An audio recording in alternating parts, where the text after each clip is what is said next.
sibukkanlah kaum yang zalim dengan kaum yang zalim. Keluarkanlah kami dari kejahatan mereka dalam keadaan selamat, dan limpahkan pula ya salawat salam Engkau kepada seluruh para sahabat. Ya. Nah, jadi saudaraku rahimakumullah, orang di Suriah itu paling ngerti tentang Iran. Mereka paling ngerti tentang Iran. Kenapa? Karena si Assad waktu berkuasa dan zalim itu, salah satu pendukung utama Assad dalam melakukan kezalimannya adalah Rusia dan Iran. Iran itu mendukung.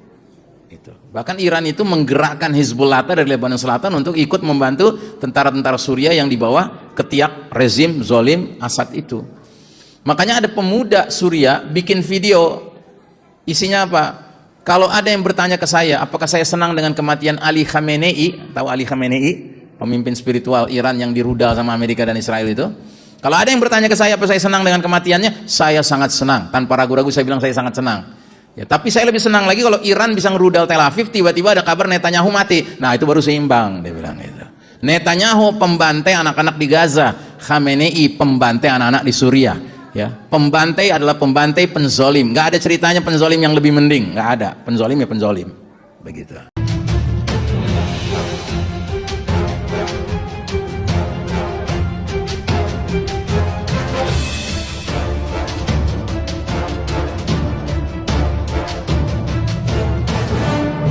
Yang tidak kalah pentingnya adalah tahrirud Dimashq, pembebasan kota Damaskus. Jadi saudara sekalian rahimakumullah, saya sudah pernah menjelaskan tentang masalah ini beberapa waktu di tempat ini. Suriah adalah salah satu bagian dari Biladus Syam, negeri Syam. Zaman dulu negeri Syam itu ya satu negeri. Tapi semenjak Perancis dan Inggris bagi-bagi kue gitu ya, sebelah utara dibagi menjadi dua, Suriah dan Lebanon itu untuk Perancis. Sebelah selatan dibagi dua, Palestina dan Jordan untuk Inggris. Terus Inggris menyerahin Palestina ke Israel, ke Zionis, Yahudi, laknatullah alaihim. Nah, kalau kita lihat peta keempat negara ini, ya, negara yang terbesar wilayahnya itu Suriah. Suriah itu terbesar wilayahnya. Lebanon itu paling kecil. Jordan dengan Palestina kurang lebih ukurannya sama. Ini Palestina kita mengabaikan adanya Israel ya, kita nganggap Israel itu nggak ada. Seluruh Palestina itu dengan seluruh Jordan kurang lebih sama ukurannya. Lebanon paling kecil, Suriah paling luas. Makanya Suriah ini paling pantas disebut sebagai yang mewakili negeri Syam. Begitu. Ibu kota Suriah namanya Damaskus. Cuman cilakanya semenjak Perancis hengkang meninggalkan Suriah, mereka memastikan bahwa yang mimpin Suriah itu harus dari kalangan yang bisa menjadi biang kerok masalah. Dan itu biasa, penjajah itu kalau meninggalkan satu negeri muslim harus make sure yang mimpin nanti itu pengacau, bukan orang yang bisa membuat negeri itu maju gitu. Nggak kurang-kurang di negeri Konoha juga begitu sebenarnya. Makanya kalau Anda benar-benar pelajari yang katanya orang itu orang paling hebat, yang pertama yang menjadi sebab Indonesia merdeka, itu banyak masalah orangnya gitu. Inisialnya tahu kan? Bakaf ya, Bakaf gitu ya, Bakaf. Yang ngerti, yang nggak ngerti nanya sama yang ngerti gitu. Nah, jadi begitu juga Prancis. Prancis tuh mempelajari demografi Suriah. Suriah tuh mayoritas 88% tuh muslimin. Nah, yang 12% tuh macam-macam. Ada Kristen, ada Druze, ada ini. Nah, salah satunya ada Syiah ekstrim namanya Syiah Nusairiyah, Syiah Alawiyah. Apa akidahnya Syiah Alawiyah ini? Akidah mereka meyakini sahabat Ali bin Abi Thalib adalah Tuhan. Makanya akidah mereka la ilaha illa Ali bin Abi Thalib. Nauzubillahi min dzalik ya. Nah, ini yang dipilih jadi pemimpin di Suriah masih Prancis. Udah gitu jenis manusianya, keluarganya yang namanya keluarga Al-Assad ini bengisnya luar biasa sama siapa? Sama yang 88% yang muslimin pada umumnya. Karena Alawiyah ini, Syiah Alawiyah ini sudahlah punya error mendasar di bidang akidah, meyakini Ali bin Abi Thalib sebagai Tuhan. Mereka juga kebatinan. Yang namanya sholat tuh nggak perlu pakai ruku, sujud, gerak nggak perlu. Yang namanya pergi haji nggak perlu ke Mekah. Gitu. Kebatinan, gimana sih kebatinan? Ya. Nah, jadi memimpinlah si Hafez Assad nih, si ayah, sejak tahun 1970 kalau nggak salah, 1971 sampai 2029 tahun dia mimpin. Ya. Selama dia mimpin, dia zolim kepada rakyatnya yang ingin menunjukkan agama mereka, ibadah mereka, keyakinan mereka, ketaatan mereka kepada Allah, sehingga masjid-masjid harus kosong, ya, nggak boleh orang sholat. Itu jahat Hafiz Asad ini.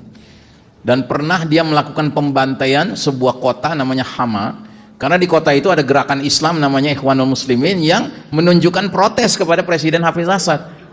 Bagaimana cara dia melakukan penghentian demo itu? Dia bombardir, Pak. Dia kirim pesawat-pesawat udara tentara Suriah untuk membom rakyatnya sendiri di situ selama 1 bulan. Berapa banyak yang terbunuh? Insya Allah 80 ribu yang syahid. 80 ribu nyawa syahid dalam sebulan oleh Hafiz Asad itu. Tahun 1970-an atau 1980-an itu kejadiannya. Nah, terus dia mati nih tahun 2000. Kojor dia, mokat, ya, modar. Ya. Anak laki-lakinya yang terbesar umurnya 30 tahun, namanya Bashar Assad. Sedangkan undang-undang yang berlaku menyatakan presiden di Suriah harus minimal 40 tahun. Apa yang dilakukan? Tahu dong, ya kan? Udah senyum-senyum kan? Ya. Gimana caranya? Aturan dirubah, undang-undang dirubah. Umur 30 boleh jadi calon presiden. Jadilah Bashar Assad, ya kan? Mirip kan? Mirip kayak negeri entah berantah itu di sono. Itu. Emang al-arwahu junudun, roh-roh manusia diciptakan kayak prajurit berbaris yang saling kenal menyatu, yang saling mengingkari berpisah, gitu, ya kan? Hizbus Syaitan belajarnya dari Hizbus Syaitan, ya, Jundullah belajarnya dari Jundullah, gitu. Nah, jadi ceritanya Bashar Assad naik nih. Nah, Bashar Assad tadinya diharapkan akan membawa suasana baru, sehingga rakyat yang tadinya udah takut ke masjid pada berani lagi ke masjid. Cuma berapa waktu, habis itu kezolimannya ternyata lebih parah dari ayahnya. Gitu. Maka akhirnya tahun 2011 rakyat Suriah berontak, revolusi terjadi sejak tahun 2011. Dan diawali dengan anak remaja, anak masih usia 13 tahun, nulis di graffiti gitu di dinding, kayak kita kan suka ada tulisan-tulisan gitu. Nah, dia nulis, ya kan, bahwa dia minta wahai Bashar turun gitu, turun dari kekuasaan gitu. Ya kan? Wow, ditangkap anak itu, dibantai habis, ya kan, anak belasan tahun remaja. Oh, itu menimbulkan emosi rakyat, ya, sehingga terjadilah revolusi belasan tahun dari 2011 sampai 2024 ini, ya. Dan itu awal mulanya kan nggak terkoordinir gitu, bahkan bermunculan aneka afiliasi. Ada mujahidin memang bendera Islam, tapi ada yang bendera sekuler, ada yang bendera nasionalis nggak karuan, ada bendera Druze, ya kan, macam-macam, ya. Tapi alhamdulillah makin mengerucut. Yang tadinya front-front jihadnya itu bermacam-macam bisa menyatu ke dalam HTS, namanya Hay'ah Tahrirus Syam, yang panglimanya bernama Muhammad Al-Jaulani, ya. Nah, kemudian bulan Desember 2024 dengan izin Allah, ya, mujahidin ini berhasil bergerak membebaskan kota-kota besar, Aleppo, kemudian Homs, kemudian Damaskus. Tanggal 8 Desember 2024 Damaskus terbebaskan, rezim Asad tumbang, ya. Dan si Bashar Assad dengan bininya, dengan anak-anaknya hengkang, lari meninggalkan Suriah menuju ke Moskow. Sampai sekarang di Moskow, dilindungi di Rusia, ya, tinggal di Moskow. Nah, kemerdekaan yang dicapai ini oleh banyak umat Islam di banyak tempat termasuk di Indonesia nggak banyak yang tahu, nggak banyak yang ngikutin beritanya. Tapi justru ada sebagian umat Islam yang sangat tahu dan sangat bersyukur dan sangat bersuka cita dengan peristiwa ini. Siapa mereka? Ahli Gaza yang sedang dibantai sama Israel. Justru mereka sangat mengikuti berita ini dan sangat menyambut berita ini, ya. Sampai ke tingkat mereka yang sedang kesulitan makanan, mereka sendiri sulit makan, itu ibu-ibunya maksa-maksain diri bikin halawiyat. Halawiyat itu artinya kue-kuean manis-manisan Arab itu, ya, dibagi-bagi ke tetangga sebagai ungkapan rasa gembira. Mereka dengar Damaskus sudah bebas setelah dizolimi oleh penguasa Tauhid selama puluhan tahun, gitu. Pertanyaan besarnya, kenapa kok mereka begitu gembira? Karena mereka belajar sejarah. Umar bin Khattab dahulu sebelum membebaskan Masjidil Aqsa membebaskan Damaskus. Nggak lama setelah itu Masjidil Aqsa bebas. Salahuddin Al-Ayyubi membebaskan Masjidil Aqsa nggak lama setelah membebaskan kota Damaskus. Habis itu Masjidil Aqsa dibebaskan. Nah, selama puluhan tahun Suriah dipimpin sama penguasa Tauhid zalim, kakak anak beranak gitu, ya. Terus tiba-tiba ada berita merdeka di tangan mujahidin. Berarti kalau Damaskus sudah merdeka, Baitul Maqdis gak lama lagi. Itu keyakinan mereka. Dan itu kalau jadi keyakinan mereka, mestinya jadi keyakinan kita juga, saudaraku. Ya, jangan kita ragu akan hal itu. Ya. Nah, jadi saudaraku rahimakumullah, ada seorang ulama Gaza selama perang Tufanul Aqsa itu nggak pergi kemana-mana, tetap di Gaza. Cuman dia harus pindah rumah 3 kali karena di rumahnya dibom sama Israel 3 kali. Namanya Syekh Muhammad Ahmad Al-Mubayyad, penulis kitab ensiklopedia akhir zaman yang sering saya jadikan rujukan ya untuk membahas ilmu akhir zaman. Nah, beliau selama perang Al-Aqsa, perang di Gaza, Badai Al-Aqsa, nggak pernah bisa posting video. Karena apa? Karena kesulitan internet. Begitu. Padahal dia punya channel resmi di YouTube yang biasanya dia rutin ya menampilkan kajian-kajian dia tentang akhir zaman di situ. Tapi karena perang dia nggak bisa menyajikannya. Tapi begitu tanggal 8 Desember ada kabar Damaskus dibebaskan oleh mujahidin, 9 Desember tiba-tiba dia memposting video. Dia paksa, entah caranya gimana, dia cari internet, dia posting video. Apa isi videonya? Rasa gembira dia, rasa syukur dia kepada Allah, Damaskus merdeka. Dan dia jelaskan bahwa ada hadis yang selama ini saya udah tahu hadis ini, tapi saya nggak bisa menjelaskan karena saya nggak bisa membayangkan maksud hadis ini apa. Karena saya tahu Suriah, Damaskus sedang dikuasai oleh penguasa zalim. Ini hadisnya, coba lihat, baca hadisnya tuh. Satuftahu Syam, Syam akan dibebaskan. Jika kalian hendak memilih tempat tinggal di dalam negeri Syam, tinggallah di kota yang namanya Dimashq, Damaskus. Karena Damaskus merupakan basis umat Islam di masa Al-Malahim. Al-Malahim itu perang-perang di akhir zaman dan benteng umat. Di dalamnya ada bumi yang dinamakan Al-Ghutah. Ini para ulama ahli akhir zaman tuh banyak yang tahu tentang Al-Ghutah ini, wilayah yang nanti di akhir zaman akan jadi benteng umat Islam. Nah, maka dia keluarkan dalam videonya itu, dia katakan, siapa sangka Damaskus bisa menjadi kota terbaik padahal selama ini berada di bawah kendali rezim zalim Taghut dinasti keluarga Al-Asad. Namun melalui tadabir ilahiyah, perencanaan ilahi, skenario Allah, sekarang Damaskus menjadi kota terbaik insyaallah. Ya.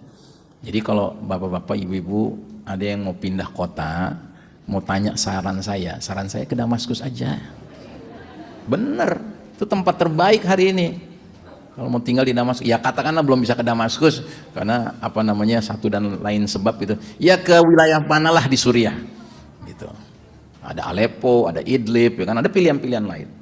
Tapi yang jelas sekarang ini waktunya. Kenapa? Karena wilayah itu sudah merdeka. Dan kalau antum ikuti perkembangan negeri Suriah sekarang ini, ya, angkatan bersenjata resmi Suriah saja itu kalau lagi pawai pak, itu tampilannya udah kayak Brigadel Qassam semua, gitu. Jenggotan, ya kan? Slogannya apa? Seruannya apa? Kita akan bebaskan Masjidil Aqsa, kita akan bebaskan Baitul Maqdis. Bayangin pak kalau TNI kayak gitu, bisa nggak dibayangin? Susah kali ya, agak susah ya, kejauhan sih ya, kejauhan. Nah, jadi saudaraku rahimakumullah, dan beliau melanjutkan di dalam videonya itu dia bilang apa? Dan peristiwa ini, pembebasan Damaskus ini menjadi pengantar untuk kejadian-kejadian berikutnya dan tidak akan berhenti kecuali dengan tegaknya khilafah Rasyidah ala minhajin nubuwah. Masya Allah ya. Dia tegaskan lagi, dan ini sudah sangat dekat, berbilang tahun bukan abad atau dekade. Begitu yakinnya dia gitu.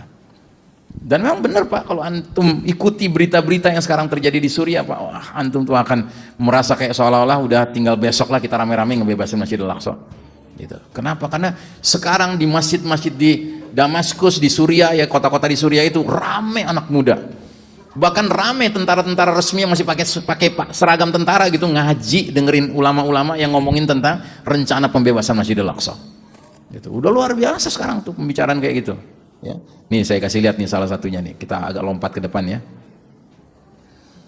Nih salah satu ulama di Suriah ya, dia ceramah di salah satu masjid di sana, namanya Syekh Muwafaq Amrabi ya. Tolong ditampilkan, bisa dinyalakan videonya ya, tolong dinyalakan Lutfan. Sorry.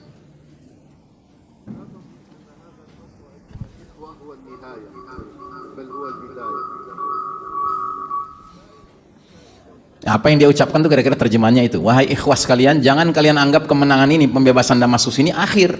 Ini awal, bahkan ini awal pembentukan negara dan pengokohan di muka bumi, awal berdirinya khilafah insya Allah, awal kemuliaan agama Allah, awal bendera Allah akan berkibar setinggi-tingginya. Terus yang hadir tuh anak-anak muda kayak gitu. Ini sekarang di masjid-masjid di Suriah ini begini Pak gitu.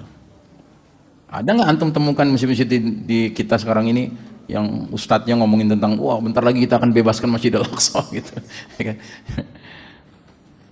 Oke ya, nah jadi saudaraku rahimakumullah, kita kembali lagi kepada pembahasan poin kedua ya, Tahrirud Dimashq. Jadi seperti itu ya. Dan sekarang di Suriah itu ya, suasana islamisasi itu luar biasa ya. Dan yang tidak kalah menarik sekarang ini Suriah makin mengokohkan hubungan bilateralnya dengan Turki. Gitu. Dan Turki ini ya sudah mulai belakangan ini ya, sengaja mendemonstrasikan senjata-senjata mutakhir mereka. Gitu. Salah satunya adalah sebuah rudal balistik artinya rudal yang jarak jauh, yang jaraknya itu bisa menempuh 6.000 km Pak. Pokoknya dari Turki nyampe ke Tel Aviv tuh. Ya. Makanya sekarang Israel tuh lagi ketar-ketir tuh menyaksikan bagaimana Suriah dan Turki ini makin mengokohkan hubungan. Gitu. Dan sekarang kapal induknya Turki sudah berlabuh di kota namanya Latakia. Latakia ini salah satu kota pantai di Suriah bagian utara. Gitu. Oke, saudara sekalian rahimakumullah, kita lanjutkan. Peristiwa yang ketiga, publikasi di Epstein Files. Ya.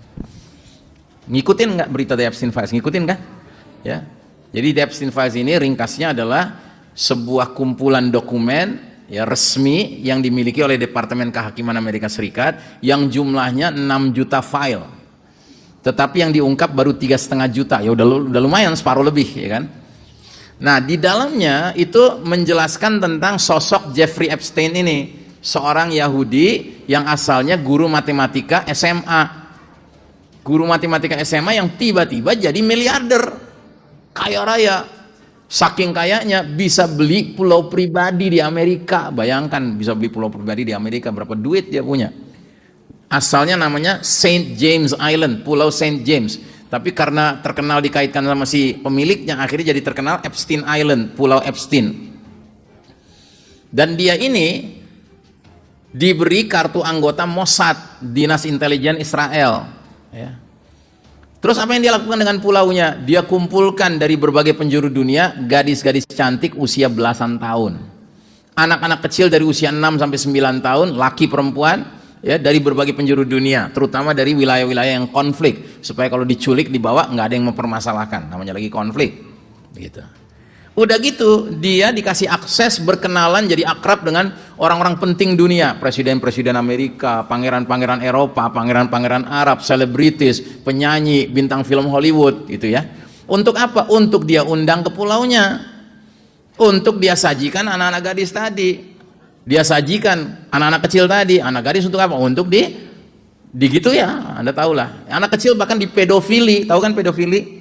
Hubungan badan orang dewasa dengan anak kecil. Itu. Sampai di sini ini udah bejat apa yang dilakukan oleh si Jeffrey Epstein ini. Dan semua perilaku dari presiden-presiden Amerika yang datang ke situ atau siapapun orang penting yang datang ke situ yang berbuat asusila dengan anak gadis atau dengan pedofili itu dengan anak kecil, itu direkam di video. Terus nanti dikasih lihat sama si presiden itu.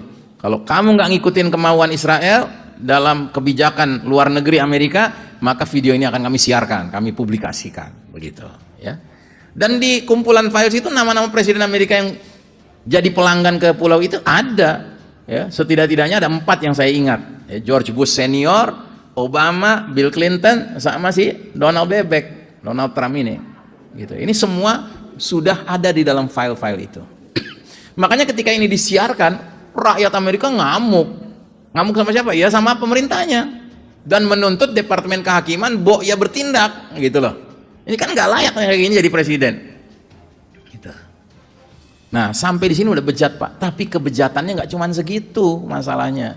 Ada kebejatan lain yang terjadi juga di pulau ini, namanya satanic ritual, peribadatan setan. Jadi mereka terang-terangan beribadah kepada berhala yang kuno, yang zaman dulu punya. Ya kalau di kalangan masyarakat barat tuh ada 2 berhala terkenal, satu namanya Baphomet, bentuknya kepala kambing, satu lagi namanya Baal, bentuknya burung hantu. Nah ini yang dipilih Baal di pulau itu. Jadi ada patung burung hantu gede gitu, itu Baal gitu ya. Yang mereka sembah, mereka adakan peribadatan ya, menyembah Baal. Dan saking kunonya si Baal ini sampai Quran aja mengabadikan tuh ayatnya tuh. Anda catat tuh, As-Saffat ayat 125. Allah berfirman, atadawuna ba'la wa tadaruna ahsanal khaliqin. Patutkah kalian menyembah Baal dan kamu tinggalkan Allah sebaik-baiknya pencipta? Nah, jadi sebagaimana musyrikin zaman dulu menyembah Baal, ada yang namanya upacara human sacrifice, pesugihan, ya, pengorbanan anak manusia. Kalau zaman dulu polanya gimana? Anak kecil usia dari 6 sampai 9 tahun dilempar hidup-hidup ke dalam api yang menyala-nyala. Ya, untuk mendapatkan keridhaan Baal gitu. Ya, untuk takarrub ila Baal gitu. Ya kan, kurban kan dalam rangka mendekatkan diri pada yang memerintahkan kita kurban kan? Ya kan kita begitu. Kita kurban hewan sembelihan intinya supaya kita makin dekat dengan Allah. Mau itu kambing, mau itu domba, mau itu onta, ya kan, mau itu sapi, ya kan. Tapi yang pasti bukan anak manusia dong yang kita sembelih. Walaupun pelajarannya dari dulu Nabi Ibrahim alaihissalam diperintahkan Allah menyembelih anak kandungnya sendiri. Tapi itu sama Allah kan dirubah jadi kibash. Ismail aman ya, karena memang Allah ingin menguji saja. Tapi kalau orang-orang ini bukan ujian, memang benar-benar dikerjain. Nah, kalau zaman dulu orang-orang musyrik menyembah Baal, pesugihannya, pengorbanan anak manusianya dalam bentuk anaknya dilempar hidup-hidup ke dalam api menyala-nyala. Kalau sekarang zaman modern di pulau ini disembelih hidup-hidup. Ya, nggak berhenti di situ, darahnya diminum. Nggak berhenti di situ, dagingnya dipotong-potong, dimakan, dikunyah-kunyah. Dengan keyakinan apa? Itu kalau dilakukan menjadi obat anti penuaan. Iya. Dan ajaibnya itu terjadi. Hillary Clinton terkenal termasuk pelanggan minum darah anak yang dijadikan korban ini. Makanya Hillary Clinton kadang-kadang kalau difoto tampangnya tua sebagaimana mestinya, tapi kadang-kadang kinclong kayak muda. Nah, kalau dia lagi tua itu tandanya, fotonya tua itu tandanya dia lagi sakau, nyari-nyari. Tapi kalau dia fotonya kinclong itu baru minum gitu. Dan cilakanya sekarang udah dijual bebas darah beginian. Ya, Anda bisa lihat di YouTube, bukan di YouTube, maksudnya di Google, ya kan. Nggak tahu di Shopee ada apa enggak, kayaknya nggak ada sih mudah-mudahan di Shopee, ya kan. Atau Tokopedia. Tapi yang jelas itu kalau dijual di umum itu dikasih nama adrenochrome. Karena diyakini mengandung hormon adrenalin, maka disebutnya adrenochrome. Dijual sekian mililiter itu diyakini kalau diminum, ya kan, kinclong lagi, jadi muda lagi gitu. Nah, jadi mereka karena doyan minum gituan, mereka ingin masyarakat dunia juga doyan minum gituan. Karena mereka doyan minum anak manusia, maka mereka juga ingin seluruh dunia ini makan anak manusia, daging manusia. Lewat apa? McDonald. Makanya tolong kalau belum mau boykot McDonald karena nggak kunjung sadar-sadar juga pentingnya boykot McDonald, ya coba deh boykot McDonald gara-gara nggak doyan makan anak manusia, daging anak manusia. Karena udah banyak penelitian yang menunjukkan bahwa burger McDonald setelah dibawa ke laboratorium mengandung DNA anak manusia. Dan sudah banyak keluhan orang makan di McDonald burger tiba-tiba ketemu gigi manusia, ketemu kuku manusia gitu. Tubu ilallahi taubatan nasuha. Gitu, ya. Jadi dunia kita ini bukan dunia yang fine-fine aja gitu loh, ya kan? Makanya saya nggak habis pikir di akses UI, ya kan, Depok, melewat gerai McDonald masih ada aja tuh mobil parkir situ, motor parkir situ. Emang bisa kita pastiin kafir semua tuh kan? Enggak, saudara muslim kita juga yang ke situ. Nah, jadi saudaraku rahimakumullah, inilah kondisi kita sekarang. Sekarang pertanyaannya, kenapa mereka kok sengaja menerbitkan ini? Kan jadi ketahuan bobroknya mereka kan gitu. Mungkin kita bertanya-tanya gitu, tapi sebenarnya hakikat di Epstein Files ini, next slide, akhi, next slide. Nah, ini hakikatnya. Bahwa kaum Yahudi Zionis Israel laknatullah alaihim yang ada di belakang Jeffrey Epstein ini ingin mendeklarasikan we are the true and official agents of Satan in the world today. Kami inilah agen resmi, agen sebenar-benarnya setan di muka bumi hari ini. Kami inilah Hizbus Syaitan, kira-kira gitu. Maksudnya apa? Maksudnya kayak anak Betawi, songong nih anak Betawi ini, arogan banget gitu, habis berzina keluar dari rumah bordil, ya kan? Terus ngeliat polisi, bukannya lari gitu kan, malah dia bilang, emang gue baru berzina, lo mau apa? Nah gitu, kira-kira gitu. Kelakuan Zionis hari ini udah merasa begitu togonya melampaui batasnya, sengaja mereka mengumumkan itu, karena mereka tahu nggak bakal disentuh sama siapapun, nggak bisa dipermasalahkan sama siapapun. Nah, artinya apa? Artinya kalau mereka sudah terang-terangan mengumumkan kamilah prajurit-prajurit setan, marilah kita menjadi kaum beriman yang tidak ragu-ragu mengusahakan memantaskan diri menjadi junudullah, tentara-tentara Allah. Karena menghadapi tentara setan yang bisa cuma tentara Allah, nggak bisa tentara setan lain gitu menghadapinya, nggak mungkin gitu. Dan itu berarti apa? Marilah kita berhenti menjadi muslim mukmin yang biasa-biasa saja. Marilah kita terus meningkatkan diri jadi mukmin yang next level. Marilah kita berhenti kalau pagi bangun dengar azan subuh bukan ngucapin alhamdulillah pas subuh gue bangun, innalillah gue malam ini nggak sholat malam gitu. Kenapa? Karena Nabi bersabda sholat yang paling baik afdol sesudah sholat wajib 5 waktu sholat malam. Jadi ibaratnya kita ini sekarang udah nggak boleh ada satu malam pun berlalu tanpa kita sholat malam. Kita harus merasa rugi gitu kalau lewat malam nggak sholat malam. Karena apa? Karena hanya mereka lah yang mudah-mudahan potensial menjadi junudullah, tentara-tentara Allah untuk ngadepin mereka-mereka ini, bejat-bejat ini gitu. Oke, poin kedua. Nah, ini ada video nih, next slide. Jadi di video ini juga ya ada seorang pendeta evangelis yang selama ini biasanya berpihak pada Zionis, tiba-tiba tersadarkan dia bahwa dunia atau Amerika Serikat sudah kacau balau dan layak untuk dimusnahkan, dihancurkan oleh Allah, oleh Tuhan. Dia nyebutnya God ya.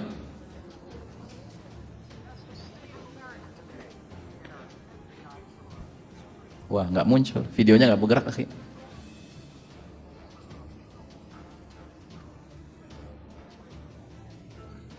Nah, ini si pendeta ini dia lagi menjelaskan semua di Amerika ini udah korup, ya kan? FBI udah korup, ya kan? CIA udah korup, ya kan? Kemudian pemerintah sudah korup.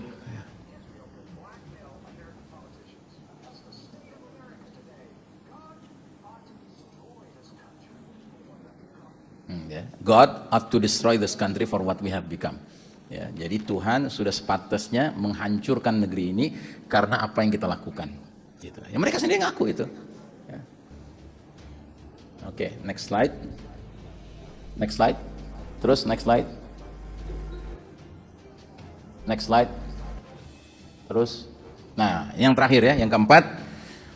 Perang besar dua kekuatan dunia non-Islam. Ini pernah saya jelaskan di masjid ini, di tempat ini, tapi saya ulangi lagi. Nabi pernah bersabda, la taqumus sa'atu hatta yaqtatila fi'atani fayakuna bainahuma maqtalatun 'azimah da'wahuma wahidah. Hari kiamat tidak akan terjadi sampai dua golongan atau dua faksi besar saling bertempur dan terjadilah pembunuhan, kematian massal. Seruan kedua faksi itu sama, yaitu faham hubbud dunia, materialisme, hegemoni di dunia.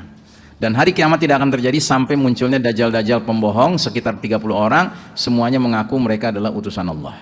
Nah, jadi saudaraku rahimakumullah, seorang ulama dari Mesir yang tinggal di Amerika sekarang namanya Syekh Karim Abu Zaid, beliau berpendapat bahwa sebentar lagi dunia ini akan menyaksikan perang besar antara dua kekuatan dunia. Dua-duanya tujuannya duniawi. Dan beliau ngomong sekitar bulan Februari 2025 tahun lalu. Ya. Dan beliau menganalisis dua pihak ini mewakili blok timur dan blok barat. Blok baratnya Israel Amerika, mungkin juga Eropa. Blok timurnya Rusia, Cina, dan Iran. Ya kan? Dia sudah membayangkan itu. Nah, ternyata kemarin ini terjadi kan perang antara Iran lawan Israel dan Amerika. Seolah-olah Cina dan Rusia nggak terlibat, padahal Cina dan Rusia di belakangnya Iran. Begitu. Nah, Syekh Karim itu sudah mengingatkan kalau itu terjadi nanti, ingat, it is not our war. Ini bukan perang kita. Nah, cilakanya banyak umat Islam yang ketika itu pecah kemarin, ya kan, berpihak ke salah satunya. Karena apa? Karena salah satunya ngibarin bendera Islam. Itu loh problemanya. Padahal ternyata Islam yang bukan Islam. Yang satu udah jelas, yang barat udah jelas. Mereka punya ambisi apa? Mewujudkan Israel Raya yang membentang dari sungai Nil di Mesir sampai sungai Yufrat di Irak, dari utara Suriah sampai ke Mekah Madinah. Kan itu maunya Israel. Tapi jangan salah, Iran juga punya rencana besar. Apa itu? The Persian Crescent, bulan sabit Persia, membentang dari Lebanon, Suriah, Irak, Iran, Yaman, terus gitu bentuknya kayak bulan sabit. Nanti ngepung Mekah Madinah. Nanti mindahin makamnya Abu Bakar dan Umar dengan alasan ini dua orang kafir nih mesti keluar dari makam itu, nggak layak di samping Nabi Muhammad SAW. Gitu. Itu rencana mereka. Gitu. Nah, sayangnya umat Islam karena kelemahan pemahaman tentang apa itu Syiah, ya kan, menyangka bahwa ini mengibarkan bendera Islam. Oh, ini satu-satunya yang membela Palestina. Mereka memerangi Israel betul, tapi membela Palestina apa iya? Apa iya? Ya. Makanya kemarin ketika gencatan senjata terjadi antara Amerika dengan Iran, kita lihat 10 tuntutan Iran, nggak ada satupun urusan Palestina. Semua urusannya Iran, kecuali poin 10, Lebanonnya Lebanon Selatan lagi. Karena apa? Karena di situ ada milisi mereka, Hizbullah, ya, yang juga Syiah. Nggak ada ceritanya mereka bela Palestina, wala Masjidil Aqsa, wala Baitul Maqdis, wala 10.000 tahanan Palestina yang mau dihukum mati sama Israel. Nggak ada. Gitu. Nah, jadi dua-duanya seruannya sama kata Nabi, dan menimbulkan kematian massal. Nah, kematian massal ini yang belum terjadi sekarang. Karena apa? Karena kan sekarang meredak nih, deeskalasi kan? Deeskalasi. Bahkan si Trump tiba-tiba mengunjungi Beijing, ketemu sama jin Cina tuh, ya. Nah, jadi saudaraku rahimakumullah, menghadapi perang ini mestinya apa yang kita lakukan? Ya, mestinya kita baca aja udah salawat asygil banyak-banyak. Next slide, ya. Dan maknanya seluas-luas sedalam-dalamnya. Ya, next slide. Apa sih isinya? Isinya salawat asygil ini kan isinya. Allahumma shalli ala sayyidina Muhammad wa ashghilil zalimin bizzalimin wa akhrijna min bainihim salimin wa ala alihi wa sahbihi ajma'in. Kan itu. Di masjid-masjid mushola di Jakarta, di Jawa Barat, kan sering kita dengar nih. Ya Allah, limpahkanlah salawat salam engkau kepada Nabi Muhammad SAW. Sibukkanlah kaum yang zalim dengan kaum yang zalim. Keluarkanlah kami dari kejahatan mereka dalam keadaan selamat. Dan limpahkan pula, ya, salawat salam engkau kepada seluruh para sahabat. Ya. Nah, jadi saudaraku rahimakumullah, orang di Suriah itu paling ngerti tentang Iran. Mereka paling ngerti tentang Iran. Kenapa? Karena si Assad waktu berkuasa dan zalim itu, salah satu pendukung utama Assad dalam melakukan kezalimannya adalah Rusia dan Iran. Iran itu mendukung. Bahkan Iran itu menggerakkan Hizbullah dari Lebanon Selatan untuk ikut membantu tentara-tentara Suriah yang di bawah ketiak rezim zalim Assad itu. Makanya ada pemuda Suriah bikin video, isinya apa? Kalau ada yang bertanya ke saya, apakah saya senang dengan kematian Ali Khamenei? Tahu Ali Khamenei, pemimpin spiritual Iran yang dirudal sama Amerika dan Israel itu? Kalau ada yang bertanya ke saya, apa saya senang dengan kematiannya? Saya sangat senang. Tanpa ragu-ragu saya bilang saya sangat senang. Ya, tapi saya lebih senang lagi kalau Iran bisa ngerudal Tel Aviv, tiba-tiba ada kabar Netanyahu mati. Nah, itu baru seimbang, dia bilang itu. Netanyahu pembantai anak-anak di Gaza, Khamenei pembantai anak-anak di Suriah. Ya, pembantai adalah pembantai penzolim. Nggak ada ceritanya penzolim yang lebih mending, nggak ada. Penzolim ya penzolim, begitu. Itulah cara kita berpikir.